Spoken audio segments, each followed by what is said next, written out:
E, finalmente, sede todos de um mesmo sentimento, compassivos, amando os irmãos, entranhavelmente misericordiosos e afáveis, não tornando mal por mal ou injúria por injúria, antes, pelo contrário, bendizendo, sabendo que para isto fostes chamados, para que por herança alcanceis a bênção. Porque quem quer amar a vida e ver os dias bons, refreia a língua do mal, e os seus lábios não falem engano. Aparte-se do mal e faça o bem, busque a paz e siga, porque os olhos do Senhor estão sobre os justos, e os seus ouvidos atentos às suas orações. Mas o rosto do Senhor é contra os que fazem o mal. E qual é aquele que vos fará mal, se fordes zelosos do bem? Mas também, se padecerdes por amor da justiça, sois bem-aventurados. E não temais com medo deles, nem vos turbeis. Antes, santificai ao Senhor Deus em vossos corações, estais sempre preparados para responder com mansidão e temor a qualquer que vos pedir a razão da esperança que há em vós, tendo uma boa consciência, para que, naquilo em que falam mal de vós, como de malfeitores, fiquem confundidos os que blasfemam do vosso bom porte em Cristo. Amém. Ó Deus, abençoe essa palavra, ó Deus, para que o coração daquele que ouve a palavra e daquele que ministra a palavra, possa este coração, Senhor, estar diante de Ti, recebendo instrução da Tua própria boca, para a Tua glória, Senhor, e para o aperfeiçoamento do Teu povo, e para a salvação dos que ainda não creem, e que possam vir a crer com esta mensagem, e para os que precisam reformar a vida e a fé, recebendo esta mensagem, ó Deus, com gratidão e com louvor ao Teu nome. Estamos reunidos em nome do Pai, do Filho e do Espírito Santo. Amém. Podemos sentar, irmãos?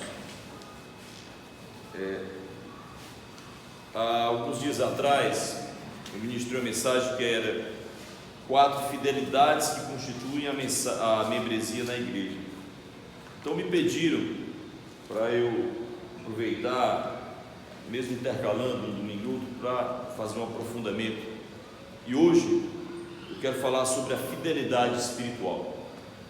Então, essa mensagem se dedica a você fazer um exame com você mesmo, como anda a sua vida espiritual, né? Hoje estamos aí com uma fumaça de alguma queimada, né, aqui na igreja, não é isso? Está tendo alguma queimada aqui por perto, vamos suportar aí com alegria, né? Então, essa passagem de Pedro, ela já é uma introdução sobre isso, sobre o que é esta fidelidade espiritual. Quais são as 4 fidelidades, né? Espiritual, material, serviçal, presencial. Eu creio que essa mensagem ela é uma boa síntese, serve para a gente sempre avaliar, ou para um dia você quiser ministrar numa igreja, falar sobre esse tema que é ser membro do corpo de Cristo. O que é isso? Certo? Então Deus nos deu a mensagem e nos deu também o entendimento. Então, quando essas duas coisas se encontram, certo? É uma maravilha, porque é igual um café com água quente, não é não? Tipo o pó. Alguém já viu alguém comendo pó puro de café com colherinha? Eu vejo muito pessoal comendo leite em pó, né? Com a colher, né? Assaltando a lata de leite ninho, né? Colherada, 2, 3, né? Você já tem isso na casa de vocês. Lá em casa eu vejo esses assaltos, né? E é bom pra azia. Né? Diz o Marcelo que é bom pra azia, né? É bom para engordar, né? Mas assim, já viram alguém assaltando assim o recipiente do café em pó? Pegando assim um pouquinho de pó de café e... Não, né? Porque ele não serve, senão, se você não jogar uma água quente ali, né? Tá certo? Então assim a palavra e o nosso entendimento precisam se encontrar. Deus já tem a mensagem, certo? Falta nós nos aproximarmos da mensagem com o nosso entendimento, e dessa união vai sair algo bom, certo? Vai sair algo bom, certo? Então são coisas que precisam se encontrar. Então, assim como o café precisa se encontrar com a água quente, A mensagem de Deus precisa se encontrar com o seu entendimento. E aí essa obra é uma obra do Espírito Santo, né? Pelo que eu peço, ó Espírito Santo, dá entendimento aos teus filhos, porque sabemos que este entendimento tem como finalidade a salvação da nossa alma, Senhor. Amém. Então vejam só, vamos falar hoje sobre a fidelidade espiritual. Pedro, ele está escrevendo aos irmãos, ele está falando aqui alguma coisa sobre a fidelidade espiritual. Ele diz aqui: sede todos de um mesmo sentimento. Ou seja, os irmãos da igreja têm um sentimento único, né? serem parecidos no que sentem, certo? Não serem divididos, né? Um sentimento único. É como diz no Atos dos Apóstolos, né? E a multidão era um só coração, né? No início de Atos dos Apóstolos tem que a multidão era um só coração, ou seja, todo mundo tinha o mesmo coração, o mesmo sentimento. Então Pedro fala disso novamente, né? Para que a igreja não seja dividida, um coração dividido, né? Compassivos, né? Compassivos é quem tem compaixão, né? Quem sabe ter compaixão, amando os irmãos, né? Amando os irmãos. Vou já falar mais sobre isso, né?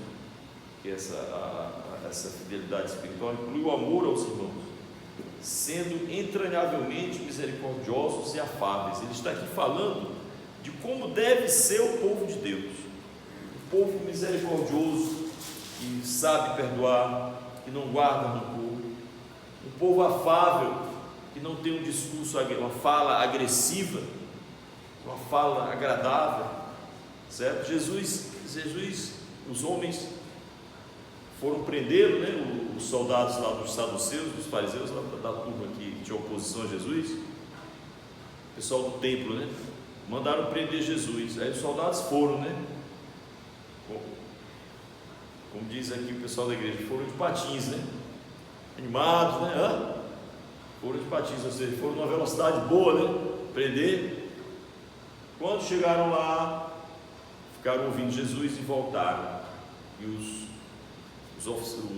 maiorais lá do templo, né, perguntaram: não prenderam?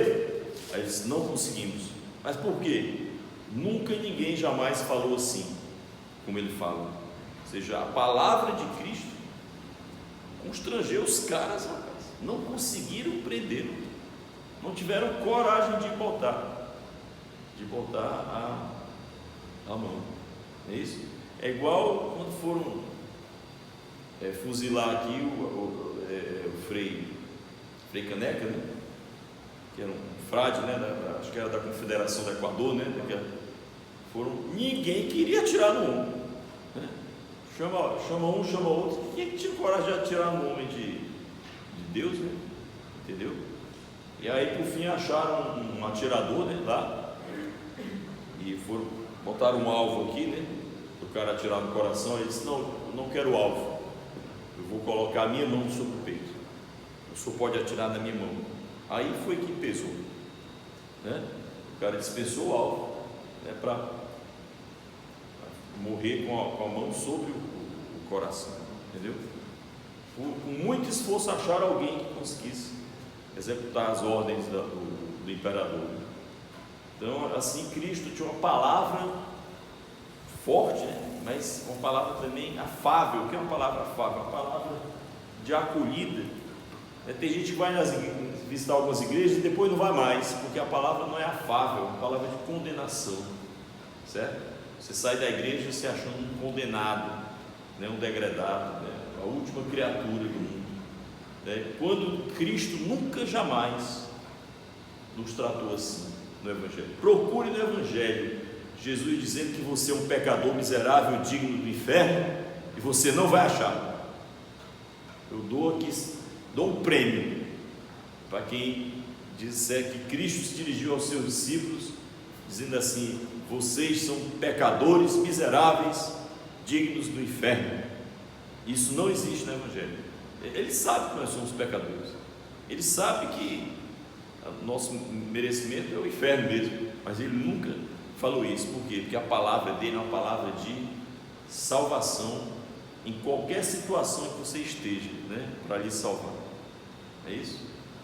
Como um médico, né? Você pode chegar no médico no pior estado. Se ele for um bom médico, ele vai, a partir do estado em que você está, ele nunca vai dizer assim: como é que você vem me procurar tendo passado a vida fumando? Você merece a morte, rapaz. Né? O médico diz isso, Cássio. Você merece a morte. Para que você está aqui nesse consultório? Você é um miserável, né? Não é isso. Sempre um bom médico, eu tive notando isso, que sempre os médicos eles partem da pior miséria que você esteja para tentar lhe ajudar. É o trabalho, como é o trabalho de Cristo, deve ser o trabalho dos pastores, ajudar as pessoas a partir de onde estão, desde que as pessoas não venham impor uma lei sobre a igreja, que aqui está a fidelidade espiritual. Digo para vocês aqui no Espírito Santo. O problema é que, por mais afável que a igreja seja, às vezes as pessoas querem colocar as suas leis para a igreja, quando na palavra de Deus aquilo já é declarado desagradável a Deus. As pessoas querem achar uma justificativa para os seus atos ruins. Aí nessa hora sim, o ministério tem que ser firme, temos que ser firmes, certo? Mas sempre afáveis, ou seja, dizendo para as pessoas de como Deus é bom e misericordioso, e o coração dele está sempre aberto. Então, entre nós, a palavra, como diz Pedro, deve ser afável. Aí ele diz mais: não devolvendo o mal pelo mal. Alguém fez o mal, não pague com o mal. Isso é uma regra cristã. Não se paga o mal com o mal, grito com grito, injúria com injúria, desprezo com desprezo. E você quer pagar mal com mal? Uma pessoa me despreza, eu desprezo ela. Uma pessoa não fala comigo, eu não falo com ela. Ela é besta comigo, eu sou besta com ela. Então ela está coordenando a sua vida, né? Boa notícia, viu? Certo? Ela está coordenando a sua vida, ou seja, o seu comportamento é determinado por aquela pessoa. Não é isso? Então, por isso que ele diz aqui: não tornando mal por mal, e nem injúria por injúria, mas bendizendo, sabendo que para isso foram chamados, para que por herança alcanceis a bênção. Então ele coloca uma regra, que você é bendizendo que eu sou abençoado.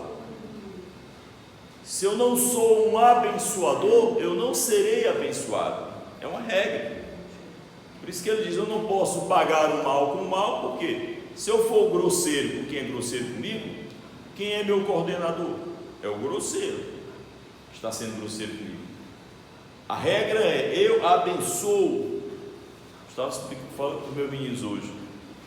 Jesus ensinou: Deus faz chover sobre bons e maus. É isso?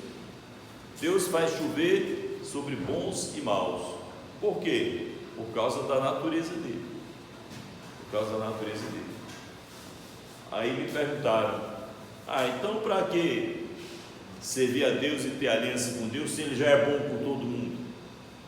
Gente, você pode ser bom com várias pessoas, mas um filho, esse nome filho, pesa mais, não pesa não? O nome filho, este é meu filho, esse nome é mais pesado, é isso? Esse nome é muito pesado. Então, por isso é que é importante ter a aliança com Deus, porque pela aliança eu me torno um filho.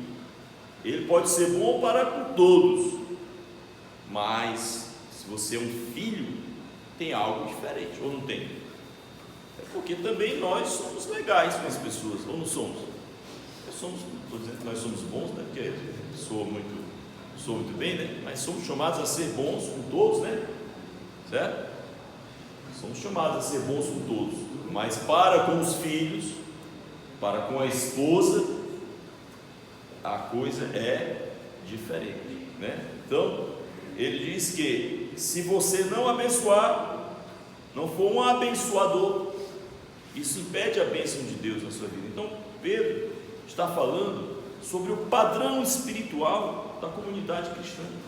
certo? Só nesses versículos iniciais, ele está dizendo como é que Deus quer a igreja dele. Um mesmo sentimento, certo? Pessoas perdoadoras do fundo do coração, uma palavra afável, nunca uma palavra agressiva, nunca respondendo mal por mal, injúria por injúria, e sempre abençoando. Isso é um padrão espiritual. Tanto é que ele fala no versículo 10 sobre a língua, porque quem dominar a língua venceu a batalha espiritual. Ou então o livro de Tiago está errado. Ele diz: se alguém dominar a língua, dominou tudo, certo? Porque é difícil dominar a língua. Dominar em que sentido? Ter um falar sempre edificante, não ser inconveniente, não ser bisbilhoteiro, não diminuir as pessoas com as suas palavras, certo? Por isso que ele diz assim: quem quer amar a vida e ver dias bons, refreia a língua do mal e os seus lábios de falar engano. Ou seja, o uso da língua é a fonte da felicidade. O bom uso da língua, você alcança a felicidade pelo refrear da língua, saber usar a língua espiritualmente. Então, a fonte da felicidade não é o dinheiro, não é o casamento, não é o sucesso dos filhos, nada disso é a fonte da felicidade. A fonte da felicidade é saber usar a língua, certo? Porque é pela língua que você atrai todos os males na sua vida. Isso, quem está dizendo, é a palavra de Deus. Então, vou teimar, né? Então, estou anunciando. Aí, ele diz que, juntando tudo isso que ele falou, ele diz: os olhos do Senhor estão sobre os justos. Ou seja, se eu agir assim, bendizendo, não devolvendo mal por mal, injúria por injúria, perdoando de coração, tendo sempre uma palavra afável, certo? Não sendo um estúpido, um frio, né? Um omisso que seja, Deus me inclui entre os justos. E daí vem a promessa: os olhos do Senhor estão sobre os justos, né? E o Senhor é contra os que fazem o mal. Então, ele vai nos versículos 13 e 14 dizer que nós temos que insistir em fazer o bem, né? Ser zelosos do bem. E o que é o bem? O bem é tudo isso que nós lemos, né? O bom uso da língua, o perdão de coração, não agir devolvendo os atos do outro, que o outro me fez eu devolver o mal por mal, né? E isso traz para nós, sem dúvida alguma, um sofrimento, um padecer. Isso não é fácil. O resultado disso muitas vezes é um sofrimento, mas ele diz que se nós soubermos sofrer essas coisas, né, por amor à justiça, ou seja, por amor a tudo quanto Deus ama, então nós seremos bem-aventurados, certo? E no versículo 16 ele diz, e eu vou aprofundar isso: tendo uma boa consciência, certo? Ou seja, quando você olhar para você, não segundo a sua lei, mas segundo a lei de Deus e a palavra de Deus, você está de boa consciência, ou seja, não tem nada estranho se desenvolvendo no seu coração. Veja bem, quando eu erro e confesso a Deus o meu pecado, ou quando eu erro contra o próximo e peço perdão ao próximo, aquilo para de se desenvolver, morre. O problema do pecado é o desenvolvimento do pecado. Veja, se a doença não se desenvolve, qual é o problema? Né? Não tem problema. O problema é o desenvolvimento dela. Se ela não desenvolve, ela acaba, ela deixa de ser doença, porque toda doença ela quer se desenvolver. Se não está mais se desenvolvendo, já está deixando de ser doença. Então ele diz que nós, estando de boa consciência, o pecado não tem desenvolvimento em você, não vai lhe matar, certo? Então, essa passagem de Pedro, ela tem um propósito de falar a expectativa que havia a respeito da fidelidade espiritual, porque eu falei aqui de 4 fidelidades para você ser membro de uma igreja, que a fidelidade é espiritual, material, serviçal, presencial, certo? Ou seja, a vida espiritual, a ajuda material à igreja, a ajuda da igreja no serviço e a sua presença no ministério de Cristo. Veja só, vamos falar um pouco aqui, dentro desse tempo, sobre essa fidelidade espiritual. Eu queria tratar de um primeiro tema aqui, fora essa passagem de Pedro, que é a unidade na confissão de fé. Eu vou abrir aqui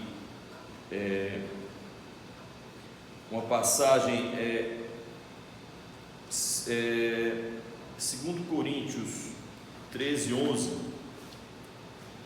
2 Coríntios 13, 11. Vou abrir que é para dar tempo aqui, vocês abrirem também, quem está acompanhando em casa, né? 2 Coríntios 13, 11. Contar mais, irmãos,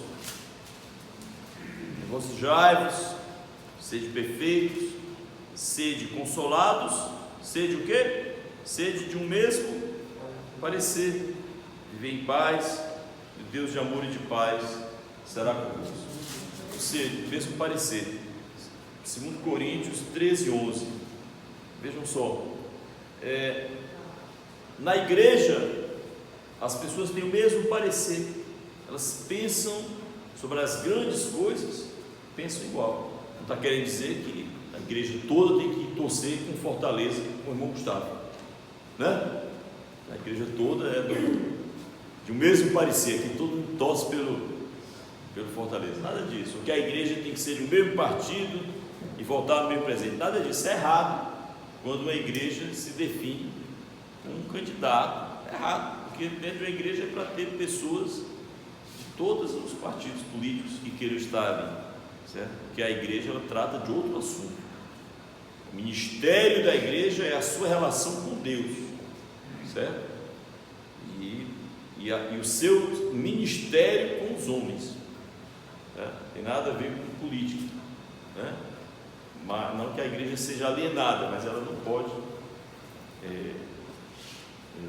tomar uma posição, né, de um partido, mas ela deve ter o mesmo parecer em que? Nos grandes valores.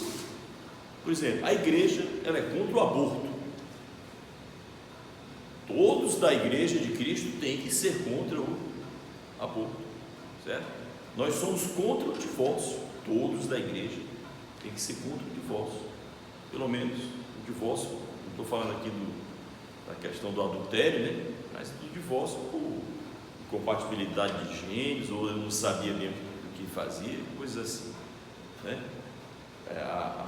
A igreja ela tem um só parecer sobre a santidade, né? Sobre a vida sexual no casamento, sobre a castidade dos jovens, a castidade dentro do casamento, né? Respeito pelo corpo, tudo isso é o mesmo parecer. Temos o mesmo parecer sobre Cristo. Ele é Deus, veio ao mundo, ofereceu um sacrifício pelos pecados, revelar a palavra de Deus, subiu aos céus, onde está intercedendo por nós. É um Deus vivo e voltará para julgar o mundo. Haveremos de morrer, mas haveremos de ressuscitar. Enquanto isso, estamos na igreja, que é o corpo de Cristo. Então, temos uma concordância em grandes temas. Eu não vou tratar de todos os temas sobre os quais a gente deve ter concordância, mas é estranho que numa igreja alguém não creia na ressurreição, né? Que queira crer na reencarnação. Então já tem uma diferença. Você só é membro de uma igreja dentro de uma fidelidade espiritual. E essa fidelidade espiritual é a confissão de fé. Aquilo que nós cremos, a igreja toda acredita de forma unificada, certo? Unificado. É como se a gente cantasse uma música. Quando a gente está cantando um hino, imagine, alguém está numa estrofe e o outro está noutra estrofe e um inventa uma letra. Como é que vai sair essa música? Você está cantando aqui um louvor, a gente está cantando pelo folheto. Aí alguém resolve, na hora, fazer uma letra nova, que ele está achando mais bonita, né? Inventar uma parte, ou cantar do fim para o começo. Como é que fica? Perde a harmonia. Então a igreja, ela caminha no mundo cantando o mesmo refrão, os mesmos versos, certo? Não devemos ter. Então, oportunamente a gente vai aprofundando, né, aquelas coisas nas quais nós cremos, né? Mas temos que crer de forma unificada. Por isso que cabe a toda igreja ir falando: olha, irmãos, temos que crer nisso e temos que não crer nisso, é errado crer nisso, né? Temos que crer assim, certo? É como na nossa igreja, que é uma igreja reformista, né? Nós cremos, né, uma igreja luterana reformista, que Cristo está neste pão, que Cristo está neste vinho, pessoalmente, né? Pessoalmente, você recebe o corpo e o sangue de Cristo.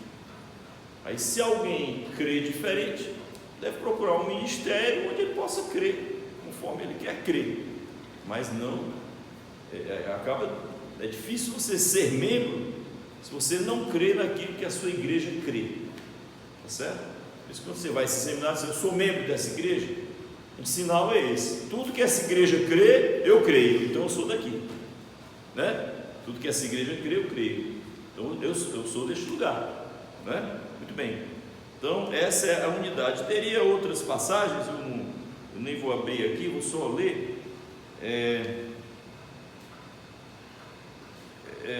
Diz aqui 1 Coríntios 12, 25, ele diz: para que não haja divisão no corpo, né? A igreja não pode ser dividida, certo? E esse vale a pena abrir. A palavra não vale a pena outras passagens, eu estou falando que em virtude do tempo não dá para a gente abrir todas as passagens, né? 1 Coríntios 1:10, que toda a palavra de Deus é maravilhosa, deve ser aberta em qualquer parte, né? Todas são partes, mas quando eu falo vale a pena é para o tema que nós estamos tratando aqui. Vejam só, 1 Coríntios 1:10, olhem aí, 1 Coríntios 1:10, deixa eu ver se eu acertei. Pronto. Rogo-vos, porém, irmãos, pelo nome de nosso Senhor Jesus Cristo, que digais todos uma mesma coisa. Estão vendo aí? Digais todos uma mesma coisa, que não haja entre vós dissensões, antes sejais unidos em o mesmo pensamento, em o mesmo parecer. Esse versículo, irmão Pedro, é muito forte. Ele já diz tudo sobre essa unidade na confissão da fé. Olha só o que está dizendo, né? Digam uma mesma coisa, né? Não haja entre vós dissensões, ou seja, divisões. Sejais unidos em um mesmo pensamento, em um mesmo parecer. Então você sabe que é parte de um corpo, né, de uma igreja local, de uma doutrina, quando você crê com aquela igreja as mesmas coisas que aquela igreja crê, né? Por exemplo, a igreja luterana, ela batiza crianças, igual como uma igreja presbiteriana, uma igreja anglicana e outras igrejas episcopais. Por quê? O único meio de você se tornar cristão é pelo batismo. Então, numa família cristã, aí tem esse detalhe, né? Uma família cristã, certo? Não é só uma família que quer realizar um ritual, certo? Uma família cristã, a qual se possa confiar a educação de uma criança, né? Depois de doutrinar a família, examinar a família, um horror de critérios, não é um batismo qualquer, certo? Que se dá para reunir pessoas e realizar um rito, é uma coisa seríssima, mas é possível ministrar. Eu fui batizado quando era criança, em Frecheirinha, Ceará, 19 de maio de 1968, nunca mais fui batizado, certo? Não tem nenhum registro que ninguém tenha me batizado por ele, não fui mais batizado. E eu tenho fé, me tornei pastor, que mistério é esse? É porque o meu batismo foi válido. Se Deus não tivesse aceitado meu batismo, eu não teria desenvolvido a minha fé, certo? Ele aceitou o meu batismo, então é válido. Se Deus aceitou para mim, Ele vai aceitar para outras pessoas. A questão é como você vai viver esse batismo, né? E também não ministrar levianamente, sem examinar quem está, a que família você está ministrando. Mas assim, se você não crê nisso, você não pode ser de uma igreja luterana, você tem que ir para uma igreja batista, né? Para uma igreja pentecostal, porque lá eles não aceitam isso. Estão entendendo? Então, para você ser membro dessa igreja, você tem que crer no que essa igreja crê. Por exemplo, numa igreja evangélica de confissão luterana, reformista, você não ora aos santos, né? Você não faz orações a santo algum, você não tem imagens em casa, né? Lutero permitiu ainda você ter um crucifixo, né? Crucifixos, ou mesmo os ícones daquelas imagens pintadas, né? A Sagrada Família, né? Isso aí podia ter, não tinha problema não podia era ter, ele não recomendava, né? Você ter estátuas em casa, né? Então, se você acredita que tem que ter e deve ter, que deve orar aos santos, você é católico. É um quadro com a Santa Ceia, um quadro da Sagrada Família, aquela imagem da Pietà, que é Maria segurando o filho nos braços. Não é errado ter para um luterano, não é errado ter, mas ele já não vai ter uma imagem de Santa Luzia, de Santa Edviges, né? Quando ele perdeu uma coisa, ele não vai orar para São Longuinho, 1, 2, 3, um irmão luterano não pode dar 3 pulinhos para achar a chave do carro, né? Ou está com dificuldade de casar, pede a Santo Antônio, né? Ou faz uma devoção de um terço. Não é, mas se você gosta disso, quer isso, quer praticar isso, você é católico, irmão, católico romano, diga-se de passagem, né? Existem vários tipos de catolicismo, né? O luteranismo, ele é um catolicismo reformado. É bom que se entenda bem isso, que a igreja luterana, Lutero dizia: católicos somos nós, ele dizia, certo? Católicos somos nós, né? Que não adulteramos o ensino apostólico. Diz que eles é que eram os verdadeiros católicos.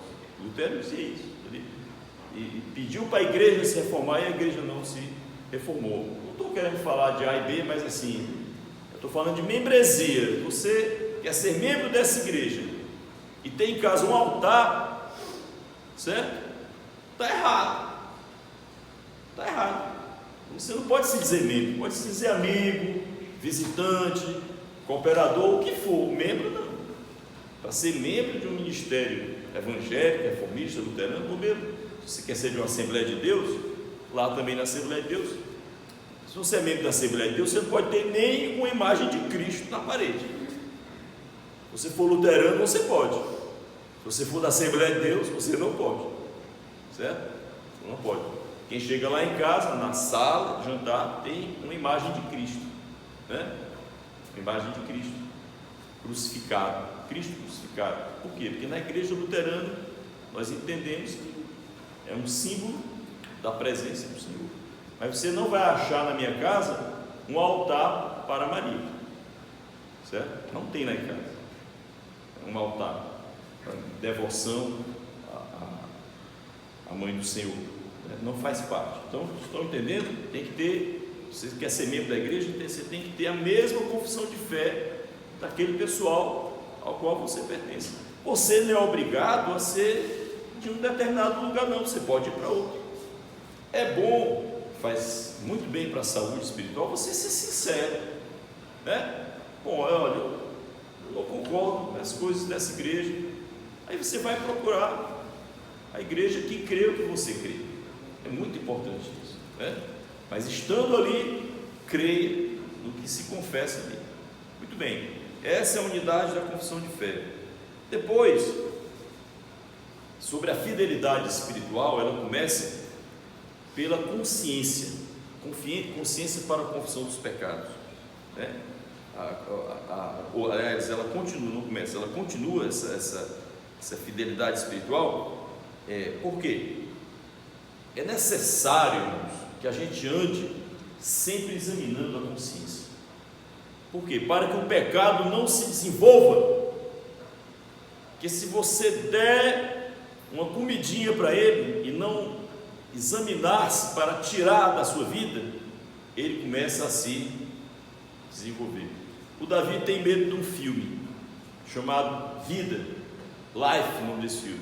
São os astronautas que vão a Marte e acham um micro-organismo assim, bem petititinho, né? Aí foi uma alegria na Terra, né? Porque descobriram vida em Marte, né? Aí deram um nome para o bichinho lá, Calvin. Rapaz, esse bichinho começa a crescer, irmão Antônio. O cara tá lá manipulando o bichinho, pega o braço do cara e quebra. Começa a matar todo mundo dentro da espaçonave. Entendeu? Chega na Terra vivo, bem vivo. Entendeu? Inteligentíssimo. Entendeu? Desafiou a inteligência de todo mundo. Certo? Um sistema nervoso, né? Entrelaçado. Ele não tem olho nem braço, não, né? Não sei se desenvolveu o braço, uns tentáculos lá, não sei o que é, mas super inteligente, né? Aí o Davi tem medo, meu filho. Tanto é que eu plantei uma beterraba lá em casa. Aí a beterraba começou a nascer. Aí disse, papai, aliás, uma batata doce. Uma batata doce. Começou a nascer as árvores. Papai, eu estou com medo dessa batata doce. Não é por quê, meu filho? Estou me lembrando do filme. Qualquer coisa que nasce, cresce, ele está com medo do filme, viu? Né? Eu assisti esse filme no cinema com a patroa aqui, há um tempo atrás, né? Muito bem. O pecado é assim. Se você não examinar para tirar da sua vida, ele vai crescendo, começa bonitinho, né? Ele vai se infiltrando, depois torna você, como diz, quando é que a pessoa corta e não tem mais sensibilidade, a queimadura, que é indolor da queimadura, fica cauterizado, né? Você não tem mais dor naquele lugar, né? Cauterizado, vai cauterizando a mente, você não sente mais dor. Então, a palavra diz aqui o seguinte,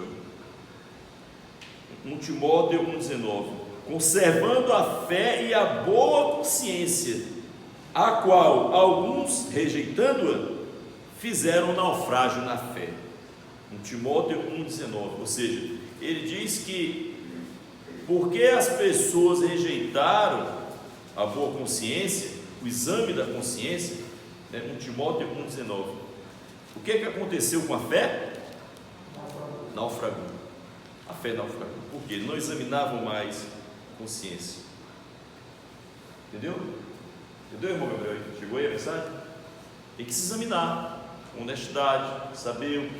Por isso que aquela oração das crianças é muito importante, a oração que eu ensinei para as crianças aqui. Senhor, que o meu coração ame o que o teu coração ama, e que o meu coração deteste o que o teu coração detesta. Essa oração é para mim, para o Cássio, para o Marcelo, para todos. Porque se você pede a Deus para detestar o que ele detesta, o Espírito Santo vai dizer: olha, isso eu detesto. E meus amigos, como é bom a consciência limpa. Traz mais saúde do que o corpo limpo por dentro, certo? Se eu engolir qualquer substância que está proibida na odontologia, mercúrio não pode mais usar, né, na odontologia. É porque o amálgama usa mercúrio, né? Se eu engolir um carocinho de mercúrio, né, ainda é melhor para mim do que manter um pecado vivo em mim, sem examinar a consciência e aniquilar aquele pecado. Porque Jesus ensinou: se a tua mão te leva a pecar, corta a mão. Se teu olho te leva a pecar, arranca o olho. Ou seja, não é que agora lá em casa você vai arrancar o olho e cortar a mão com a faca não, viu? Né? Estou dizendo isso porque tem gente que entende ao pé da letra aí, né? Certo? Ou não entende, né? Que nem quando eu era menino, eu estudava no colégio Dom Armando, lá em Santarém, Pará. No livro de português tinha dois caras brigando. Aí alguém perguntava assim: por que vocês estão se batendo? Ele disse assim: seguindo o Evangelho. Mas como seguindo o Evangelho? Está lá, que nos amassemos uns aos outros. Era amássemos, né? Ele entendeu? Amassemos, ou seja, um amassando o outro de pancada, né? E assim, tomou o pé da letra errada. Então, cortar é não usar mais deste hábito, não fazer mais isso, não olhar mais para isso, não pensar mais isso, dar um corte, né? Separar, cortar. Então é a consciência. Se você não examinar a sua consciência, você naufraga na fé. O que é naufragar a fé, meus amigos? Alguém assistiu o Titanic aí para saber o que é um naufrágio? É uma desgraça grande, não é não? É a perda total das coisas, certo? Acabou-se a fé, naufragou.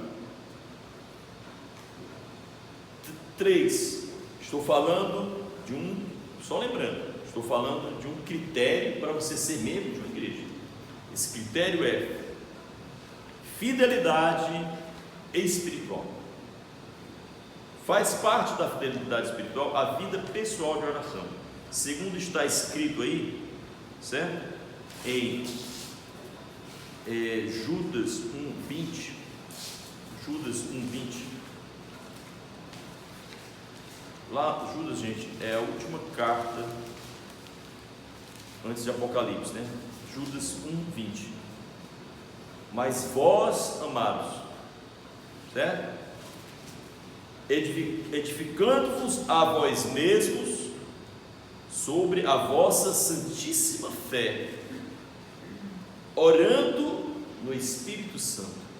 Ou seja, orando, mas não orando sozinho, orando na boa companhia, na boa assessoria do Espírito Santo. Por quê? Porque o Espírito Santo, ele intercede junto a Deus a respeito das minhas necessidades, certo? A respeito das minhas necessidades.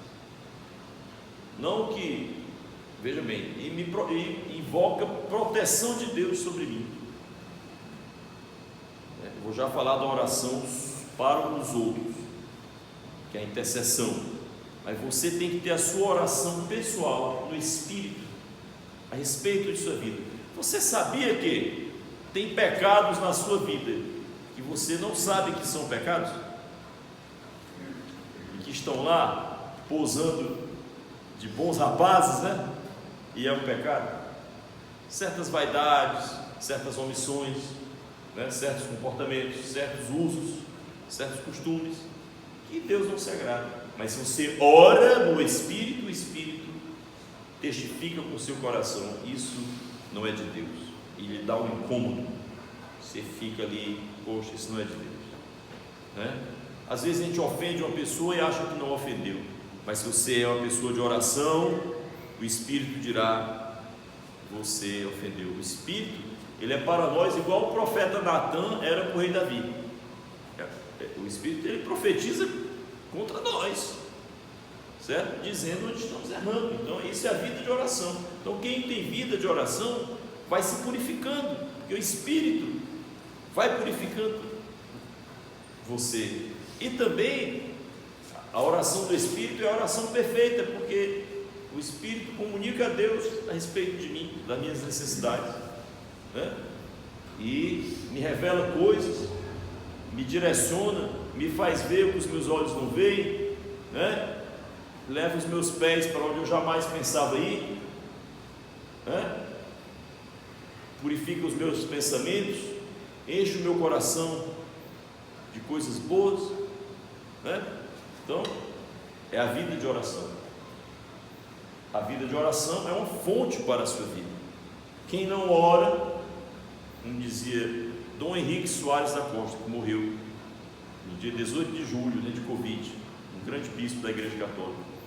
Quero aqui fazer a minha homenagem a ele. Ele dizia o seguinte: curto e grosso, ele falou. Gente, eu vou falar curto e grosso. Quem não ora é ateu. Você não ora? Na prática, você é um ateu. Você é um ateu de carteirinha. Você pode até pensar que não é, mas você não é. Porque todo cristão real, verdadeiro, ele tem vida de oração. Certo? Tem uma vida de oração. Não estou falando que ele vive ajoelhado, não. Certo? Mas ele está constantemente, porque oração não é só separar momentos, não. É o dia inteiro. O seu coração se comunicando. É aquela história, é os anjos descendo e subindo sobre mim. Certo? Os anjos descendo e subindo sobre mim. Todo tempo orando, né? Às vezes eu me sinto o Superman, né? O Superman, ele, na hora que quer passar o povo, ele procura uma cabine, né? Para trocar de roupa, né? Não sei o Homem-Aranha tem esse negócio também? Tem que procurar um lugarzinho reservado ali? Tira ali, né? Tá sempre por baixo ali, né? A roupa tá. Mas sempre tem aquele momento reservado, né? Antes de agir, eles desaparecem e reaparecem, né? Já com a roupa nova.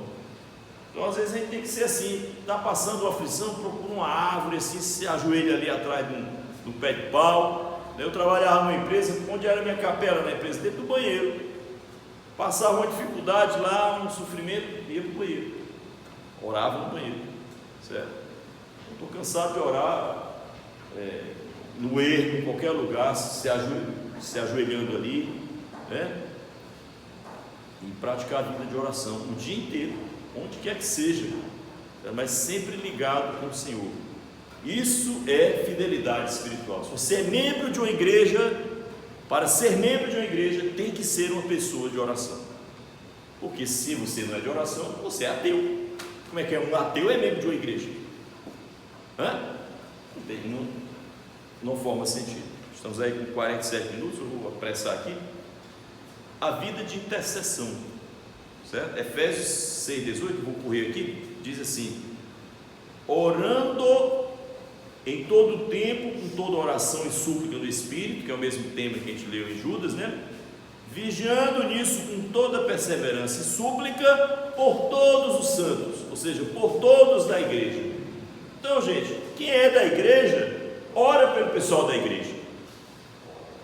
E às vezes falta muito na vida da gente. A gente ora pela casa da gente, né? Pelos nossos problemas, e falta na nossa oração o irmão. É isso? E às vezes falta o irmão porque eu não converso com o irmão e não sei as necessidades do irmão, certo? Porque não converso na igreja com ninguém, certo? Chego lá, não converso com ninguém, como saber as necessidades das pessoas? Mas a palavra de Deus é que temos que orar uns pelos outros. Existe um mistério na oração. Se Deus pediu para a gente orar, é porque é necessário. Deus não pede coisa que não precisa. Se Ele diz orem uns pelos outros, é porque isso faz diferença. Ontem à noite mesmo, meu irmão Pedro ligou pedindo para eu orar por 2 pessoas. Anotei o nome, eu disse, vou me ajoelhar aqui. Fui orar. Fui orar. Então, ou seja,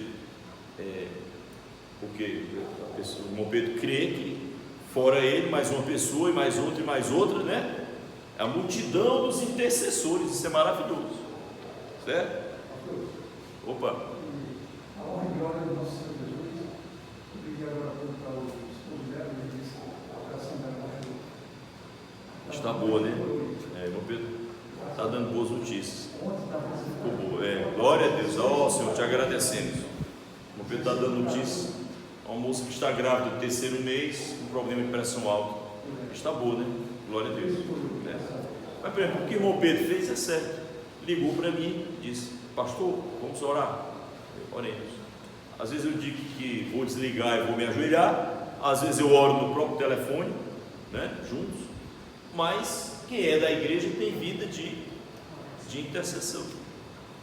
Depois eu liguei essa semana com o irmão Gustavo para orar pela Germana. Oramos juntos, né, Gustavo? No telefone, certo? Oramos juntos. É como se tivesse um ao lado do outro, segurando a mão, certo? Orando. Então, isso é a vida da igreja, orar uns pelos outros, né?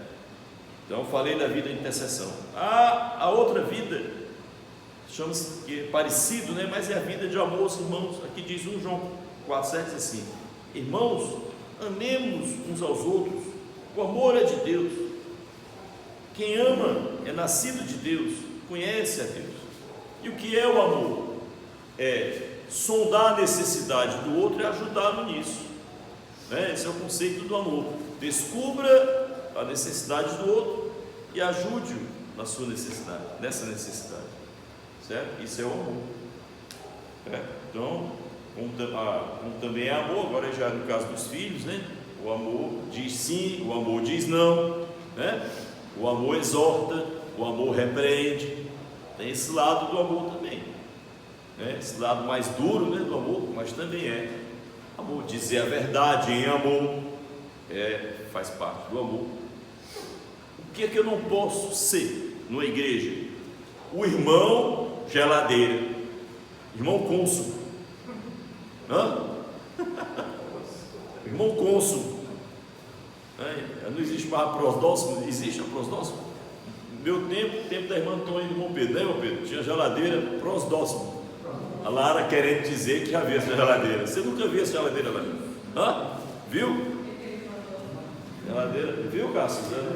Prosdóximo. Então, irmão prosdóximo. Nome bonito, né? Prosdóximo. Até combina, tem aquele nome do Antigo Testamento, né? Epafrodito, né? Saúda-vos, Epafrodito. Então, saúda-vos, prosdóximo. O irmão prosdóximo. Não pode, irmãos, ser irmão prosdóximo, tá certo? Irmão participativo. Às vezes é difícil. Tem gente que é introspecto. Faça um sacrifício. Gente, eu vou lhe dizer, se eu pudesse viver em casa sem falar com ninguém, eu viveria o resto da vida, certo? Eu gosto de estar só, gosto de não falar com ninguém, né? Mas aqui a pular eu ligo, né? Pô, né? Alô, como é que tá, né? Tá por aí? Por quê? Porque a palavra de Deus diz que a gente não pode viver fechado, certo? Então, vocês sabem que eu não sou fechado, porque a palavra de Deus manda, especialmente um pastor trancado, não tem sentido, não? Mas se você tem uma tendência para a introspecção, saiba que o irmão precisa sentir que você não é um prosdóximo, não é um irmão cônsul, geladeira, né? Entenderam? O amor é isso. São as três faces do amor. Uma, descobrir a necessidade de ajudar a pessoa nisso. 2, repreender, exortar, animar quando for necessário, certo? E 3, não ser frio. Poxa, a frieza dói, certo? Então, sejamos atentos a isso. Depois, para terminar, faz parte da fidelidade espiritual, eu quero apressar aqui, né? O amor às Escrituras, certo? Isso é fidelidade espiritual, aqueles que amam a palavra de Deus. E amar significa o quê? Conhecer, estudar, né? Se debruçar, porque crer que ali Deus está falando com você, né? Aqui diz, Atos 17:11, muito conhecida essa palavra, diz: estes foram mais nobres dos que os que estavam em Tessalônica, porque de bom grado receberam a palavra, examinando cada dia nas Escrituras se estas coisas eram assim. Eles, quando receberam a pregação sobre Cristo, eles foram olhar nas Escrituras se as coisas eram mesmo daquele jeito. Eles ficaram conferindo onde? No coração deles? Não, na palavra de Deus. Atos 17:11. Eles conferiram não no coração, no sentimento ou no que a imprensa diz. Eles conferiram onde? No que a palavra de Deus, diz, né? E por último, irmãos, uma vida de crescimento, de progresso, certo? Vamos lá, né? Vamos entender, que é o último entendimento, tá? Aqui diz assim, 1 Tessalonicenses 4:1. 1 Tessalonicenses 4:1. 1 Tessalonicenses 4:1.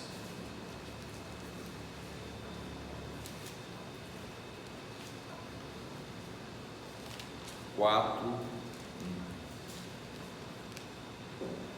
Finalmente, irmãos, vos rogamos e exortamos, né? Isso é amor, né? Exortar do Senhor Jesus, que assim como recebeste de nós, de que maneira convém andar e agradar a Deus, assim andai, para que possais progredir cada vez mais. Então, há uma expectativa, irmãos, de que a igreja progrida espiritualmente, que o irmão esteja lendo mais agora do que no ano passado, se ajoelhando mais esse ano do que ano passado, se libertando de falsas doutrinas, né? Crescendo, purificando a consciência cada vez mais, porque Deus veio preparar para si um povo zeloso, né? Um povo zeloso. Não está escrito lá no Evangelho? Como é o povo de Deus? Um povo zeloso, um povo espiritualmente zeloso, que tem progresso espiritual. E você se examina se você está progredindo. Dá para saber, não dá não, pessoal?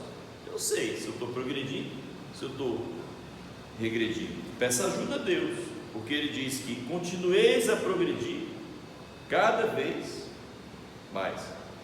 O apóstolo Pedro, ele tinha muito medo que os irmãos voltassem, quando ele diz, segundo Pedro 2,22, ele diz assim, que o cão voltou ao vômito e a porca lavada voltou para a lama, certo? A porca que já estava lavada voltou para a lama, e o cão que havia vomitado voltou para cheirar o vômito. São expressões para dizer que você que está numa nova vida, ao invés de progredir, regrediu, foi para a vida antiga. A carta dos Hebreus, ela é implacável, certo? Hebreus 6,4 diz assim: é impossível, essa é a última passagem, eu vou ler aqui, fazer um pequeno resumo, dá para ler aqui o Hebreus, né? Hebreus 6,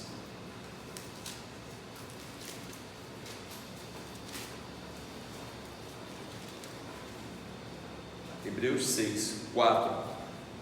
É impossível que os que já foram uma vez iluminados, que provaram o dom celestial, e se fizeram participantes do Espírito Santo, que provaram a boa palavra de Deus e as virtudes do século futuro, e recaíram, sejam outra vez renovados para arrependimento, pois assim, quanto a eles, de novo crucificaram o Filho de Deus e o expõem ao vitupério, ou seja, à vergonha.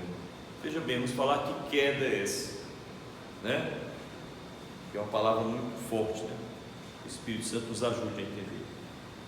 Aqui é aquelas pessoas que renegaram a fé, certo? Renegaram a crença a respeito do que Cristo é.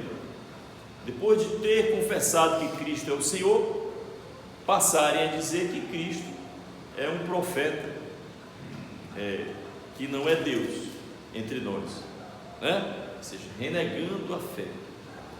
Então isso aí é uma situação dolorosa, de ver alguém que havia acreditado e até experimentado, né, os dons do Espírito Santo e as coisas maravilhosas, e ainda assim renegar Cristo.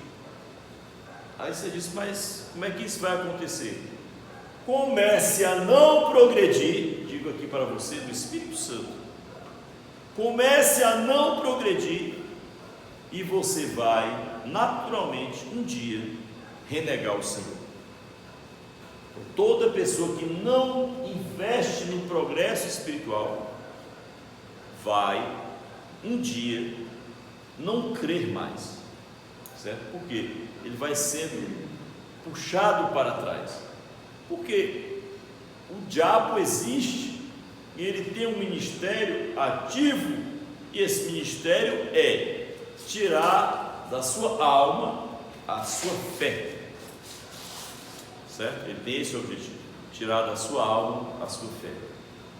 Ele pensa nisso dia e noite, certo? E se você perder essa fé, você não tem como se renovar, muitas vezes. Não que Deus não queira, é você que não vai querer mais. O seu coração esfriou, certo? Virou uma pedra. Então, irmãos, temos que crescer, investir em conhecimento da palavra, em crescimento, para evitar que a gente, um dia, por não cuidar da fé, passe a ser um descrente.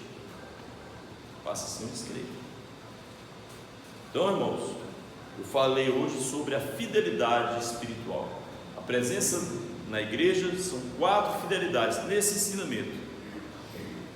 Uma fidelidade espiritual, que é essa que eu falei hoje, uma fidelidade material, que é a ajuda material à igreja, uma fidelidade serviçal e outra presencial, né? Tratamos hoje, oportunamente, não vou falar da material domingo que vem não, eu vou intercalando os temas. Então aqui e acolá eu vou voltar ao tema, até eu fazer esse aprofundamento sobre as 4 fidelidades para a membresia na igreja. Amém, irmãos? Amém. Então, desejo a você que você cresça nessa fidelidade, crendo no que sua igreja crê, examinando a sua consciência, desenvolvendo uma vida pessoal de oração, uma vida de intercessão pelos irmãos, um amor pelas pessoas da sua igreja, um aprofundamento nas escrituras e um crescimento espiritual, né? Sentir este crescimento, que é resultado dessas coisas anteriores, né? Oração, palavra, amor, exame de consciência, tudo isso ajuda você a crescer. Oremos. Senhor, muito obrigado por essa palavra, que ela possa ajudar os irmãos presentes aqui hoje na igreja, possa ajudar os irmãos que ouvirem essa transmissão, hoje, amanhã, sempre, até o dia da tua vinda, se assim tu quiseres, Senhor, para a tua alta glória. Em nome do Pai, do Filho e do Espírito Santo. Amém.